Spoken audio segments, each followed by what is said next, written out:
Panji Maigan Mena Serge Gagnon Indigikas, Kichisibi Ottawa Indujiba, Métis Indon, Wawashkish Dodem. Bonjour, mon nom d'esprit est Petit Loup, mon nom de tous les jours est Serge Gagnon.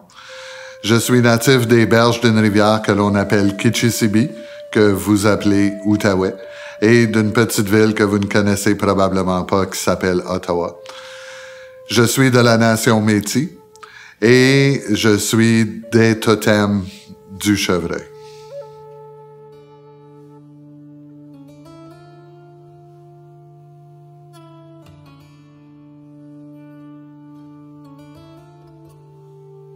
C'est sûr que quand on veut incorporer une composante autochtone, puis que le domaine est si vaste que les premières avec un S, nation avec un S, Métis avec un S, Inuit qui est déjà au pluriel, c'est vaste comme domaine. Donc on doit être conscient de certaines choses. Une des choses qu'on doit être conscient de, c'est les fameuses recherches Internet. Il y a plusieurs civilisations autochtones. On a cet avantage-là. En français, on peut inclure les Premières Nations Métis Inuit dans une terminologie que nous, on appelle autochtone et qui semble être acceptable pour les Premières Nations Métis Inuit. Donc, on peut faire une recherche Internet. Il faut être conscient de où on est avant de faire la recherche parce qu'il y a certaines civilisations qui sont plus ouvertes à partager les informations avec ce média-là. Et de ce fait-là, on va retrouver beaucoup d'informations sur Internet qui proviennent du Midwest américain, qui proviennent des Sioux ou autres, qui proviennent des Aztèques dans le Mexique ou le Nouveau-Mexique et plus bas. Qui ne se relie probablement pas à notre réalité, soit notre réalité géographique, économique, écologique, ça correspond pas à ce qu'on fait. Donc, tu dois être conscient de où t'es, puis à quelle nation ça s'appareille. Tes recherches parlent de quelle nation, puis de quelle nation il y a autour de toi.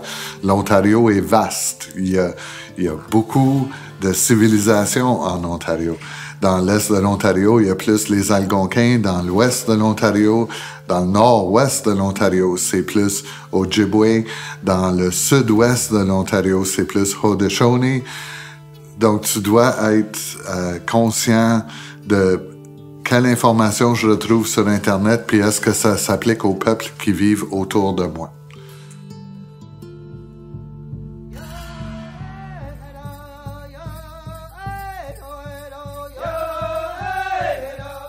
Les fameux protocoles. Vous devez comprendre que dans les civilisations Premières Nations Métis Inuit, les protocoles sont de beaucoup individuels. Donc, il n'y a pas une règle générale qui s'applique à tout le monde. C'est beaucoup de petites règles individuelles qui sont amalgamées. Et la personne provient de sa compréhension de son monde à ce moment-là. Donc, c'est même possible. La recommandation, c'est demander avant. Puis jamais personne va se fâcher parce que tu demandes avant. Peut-être qu'ils vont se fâcher si tu demandes pas puis tu poses un geste qui est pas en accord avec leur croyance ou leur façon de faire. Donc, demande avant. C'est la façon polie, c'est la façon respectueuse de le faire. Quel est le protocole dans cette situation-là? Puis tout le monde, quand tu démontres une volonté d'apprendre, tout le monde va démontrer une volonté de t'éduquer.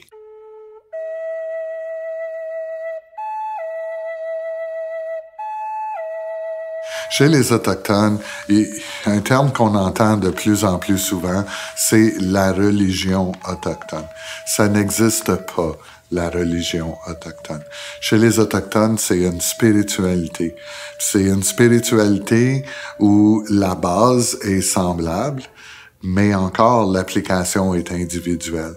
La référence que j'aime le plus, c'est on dit la spiritualité autochtone, c'est un assemblage de religions individuelles. Donc, chaque personne a sa façon de faire les choses basée sur des composantes semblables. L'aîné qui a eu le plus d'impact sur moi m'a d'ailleurs recommandé, quand tu fais une cérémonie, ne la fais jamais 2 fois exactement pareil, parce qu'à ce moment-là, ce n'est plus une cérémonie, c'est un rituel. Et dans une spiritualité, on fait des cérémonies, on célèbre la vie, puis on célèbre jamais la vie 2 fois exactement de la même façon.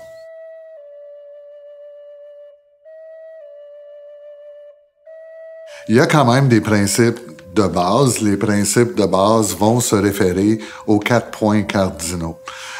Puis ils vont se référer aux 4 points cardinaux qu'on connaît. À l'est, où le soleil se lève. Au sud, où on va en vacances.